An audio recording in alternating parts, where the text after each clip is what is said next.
या फिर स्टूडेंट्स की क्या डिमांड है, मुझे लगता है कि अगले 1 साल में आप लोग उसे फुलफिल करेंगे? देखिए, हम 9,000 स्टूडेंट्स हो गए लगभग जेएनयू में। वहाँ पे हमारे लिए पढ़ने के लिए लाइब्रेरीज नहीं है। हमारे हॉस्टल के कमरे इतने छोटे हैं कि या तो हम टेबल पे सामान रख लें या तो किताबें रख लें, और लाइब्रेरी में भी सीटिंग कैपेसिटी इतनी कम है, 1,000 भी नहीं है। उसके बाद वहाँ पर हम देखते हैं कि लाइब्रेरी में जब हम जर्नल्स की बेसिक जे स्टोर का एक्सेस नहीं है।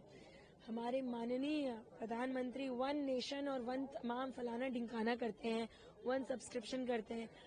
जेएनयू उनके ही मापदंड पे हमेशा बेस्ट यूनिवर्सिटी आती है और जे स्टोर का एक्सेस नहीं है। कितनी शर्मनाक बात है। लाइब्रेरी का इंफ्रास्ट्रक्चर हो या फिर डॉर्म्स में 15-15 दिन में स्टूडेंट्स आते हैं और उनके बिस्तरों पे पंखे गिर रहे होते हैं, लाइब्रेरी में सीलिंग गिर रही होती है। उसके बाद जीएस कैश की लड़ाई, जो एक संस्था थी बहुत यूनिक, अगर आप उसका इतिहास देखेंगे तो भंवरी देवी का स्ट्रगल जहाँ चल रहा था उसी समय उनसे इंस्पायर होके जेएनयू में भी विशाखा गाइडलाइंस के साथ साथ यहाँ पर जीएस कैश आता है। 2017 में उसको रातों रात रद्द कर दिया जाता है। तब से लेकर आज तक हमारी जीएस कैश की लड़ाई चलती है, उसको हम आगे लेके जाना चाहेंगे।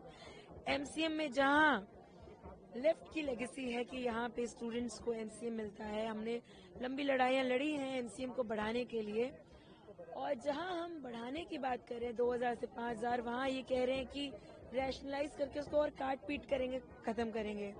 उसके खिलाफ लड़ाई लड़ी गई है, जीती गई है। एमसीएम को बढ़ाने की लड़ाई लड़ी जाएगी, एनईपी के खिलाफ लड़ाई लड़ी जाएगी।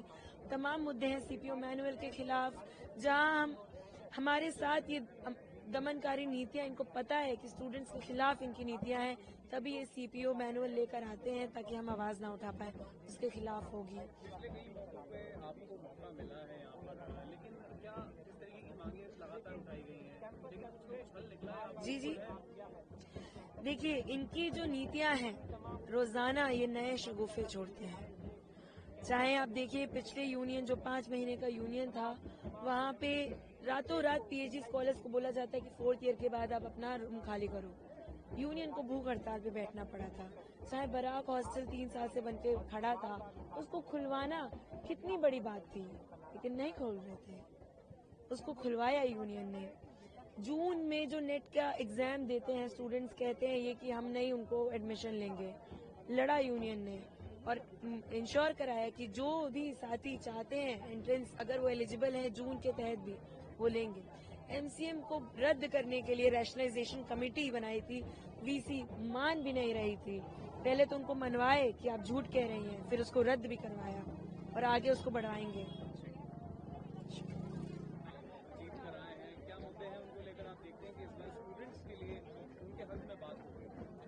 सबसे पहले एक मुद्दा जो मैं मानता हूं कि जेएनयू का भी है, तमाम पब्लिक यूनिवर्सिटीज का है कि जब से इस देश में न्यू एजुकेशन पॉलिसी लेके आई गई है, उसके तहत जो तमाम पब्लिक यूनिवर्सिटीज को किस तरह से प्राइवेटाइजेशन किया जा रहा है, उनका निजीकरण किया जा रहा है, उनका फंड लगातार फंड कट किया जा रहा है। हम उसी तहत देखते हैं कि जेएनयू का जो फंड है, जो पहले आता था, हम करीब अब देखेंगे तो 80% का फंड कट हुआ है 2014 से अब तक।